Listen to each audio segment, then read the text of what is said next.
Натрий сіздің денеңіздегі ең көп кездесетін электролиттердің бірі болып табылады, және оны көптеген зертханалар оңай тексереді.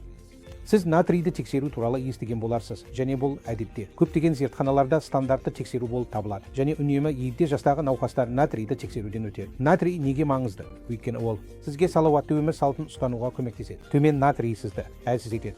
Сіз дұрыс жүре алмауыңыз мүмкін. Шамадан тыс ұйқышылдық, жүру қиындықтары, ал шеккен тыс жағдайларда сіз шатасуға, ес-түздікке, тіпті комаға түсуіңіз мүмкін.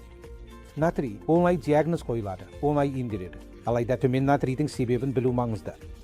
Адамдар тұз таблеткаларын немесе тағамға тұз қосу арқылы натрийді емдеймін деп ойлайды. Бұл дұрыс жол емес. Себебі неде? Жақсы, натрий мен айтқандай дене арқылы өте қатаң реттеледі, және әдетте натрийдің төмендеуіне әкелетін кейбір патологиялық себептер бар.